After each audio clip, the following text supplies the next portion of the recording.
सांप और बकरी में फर्क देखिए, बकरी घास खा करके दूध देती है मालिक को, लेकिन सांप मालिक का दूध पी करके मालिक ही को डस लेता है। ये हुआ नमक हराम कि जिसका नमक खाया उसी की नमक हरामी किया। एक मिसाल है, बहुत खूबसूरत छोटा बच्चा है आपका, उसको आप कोई तोहफा देना चाहिए, चॉकलेट दीजिए, वो बाप का मुंह देखता है, पकड़ता नहीं है। क्या मतलब हुआ?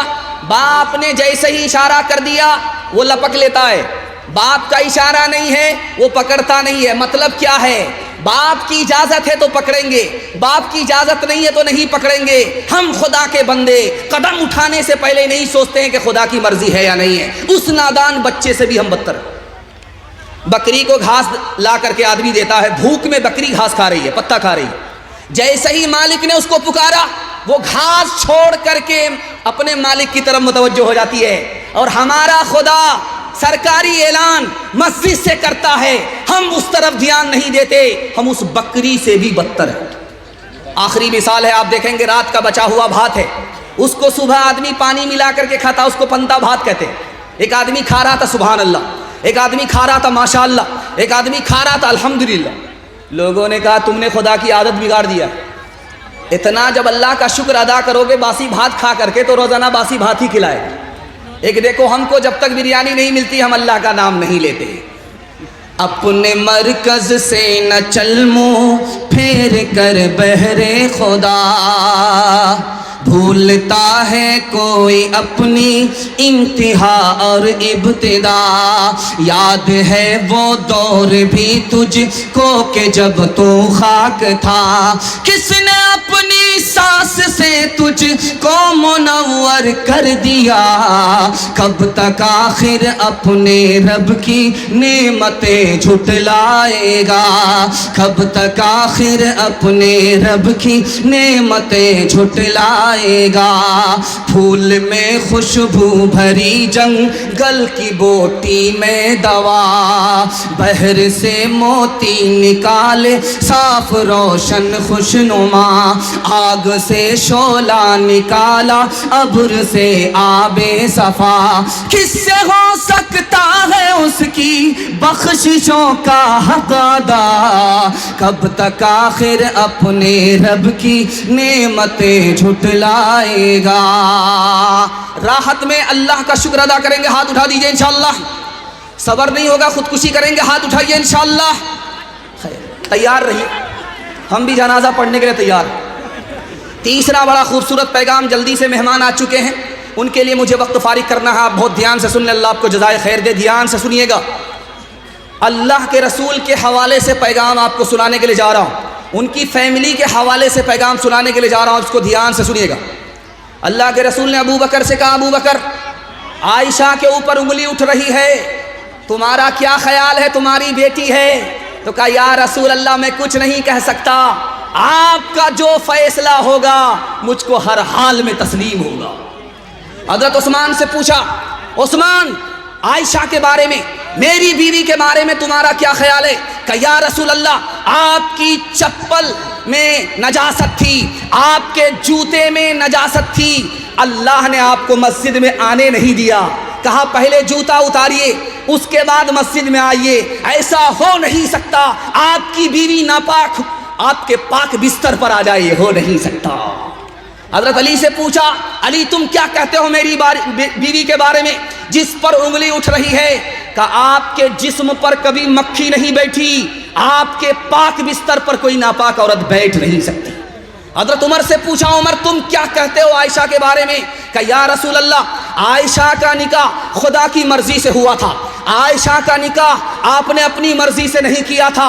अगर आयशा गलत औरत होती तो खुदा खुद आयशा को आपके घर से निकाल देता हो। अल्लाह के रसूल ने फरमाया कि उमर के जुमले से मुझे इत्मीनान हो गया। माँ की उम्र बेटी की उम्र बराबर है। आप कहेंगे कि माँ की उम्र बेटी की उम्र दोनों बराबर कैसे हो सकती है।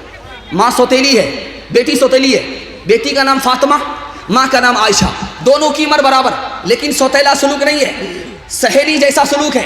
माँ दिल की बात जवान बेटी से कह देती है, जवान बेटी दिल की बात माँ से कह देती है। माँ की मजलिस में फातिमा मुस्कुराती है तो आयशा ने कहा बेटी بے موقع کیوں مسکرا رہی ہو؟ کیوں ہنس رہی ہو؟ ہنسنے کی کوئی وجہ نہیں تو کیوں ہنس رہی ہو؟ کا خیال آیا.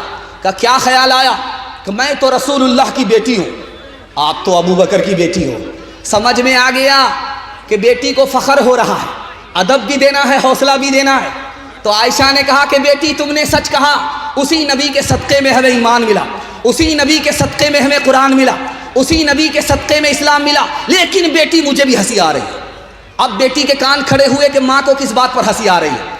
تو کہا کہ بیٹی ایک وقت آئے گا تو مر جائے گی، قبر میں پہنچے گی، ایک وقت آئے گا میں بھی انتقال کر جاؤں گی، قبر میں پہنچوں گی. جب تیرے حق میں فیصلہ ہوگا قبر سے نکل کر کے تو جنت میں جائے گی، جب میرے حق میں فیصلہ ہوگا قبر سے نکل کر کے میں جنت میں جاؤں گی.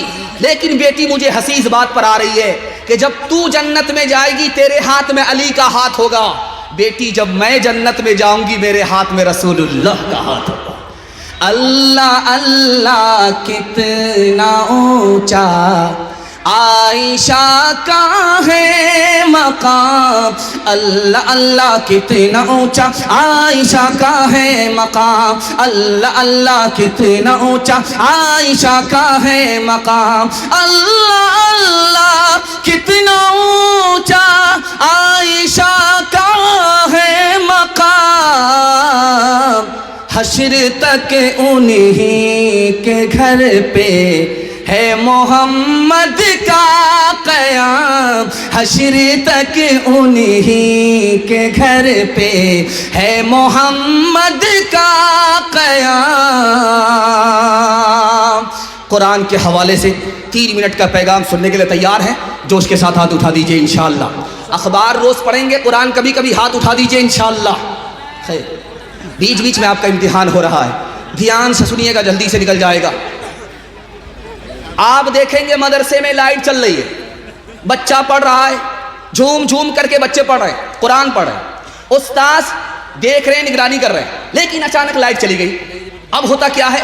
استاذ ہاتھ کا پنکھا، تار کا پنکھا لے کر کے بچے کو جھیلتا رہتا ہے، اور بچے جھوم جھوم کر کے پڑھتے رہتے ہیں. ان کو جھوم جھوم کر کے قرآن پڑھنے میں مزہ آ رہا ہے، استاذ کو پنکھا جھیلنے میں مزہ آ رہا ہے. ایک نواب صاحب آگے دیکھا، بڑی حیرت ہوئی، 10,000 سونے کے سکے دے دیا استاذ کو انعام میں. واہ صاحب کیا قرآن پڑھ رہے ہو، کیا بچے تمہارے قرآن پڑھ رہے ہیں، یہ 10,000 روپے لے لو. وہ کہنے لگا حضور کون سا کارنامہ کیا تھا، اتنا بڑا پیسہ آپ نے دے دیا. کہ نکل جاؤ میرے مدرسے سے، تم 1 نمبر کے دنیا دار نظر آ رہے ہو. قرآن کے مقابلے میں تم 10,000 کو بہت بڑی دولت سمجھتے ہو، قرآن کے مقابلے میں دنیا کی ساری دولت کچھ بھی نہیں. ایک جوان کی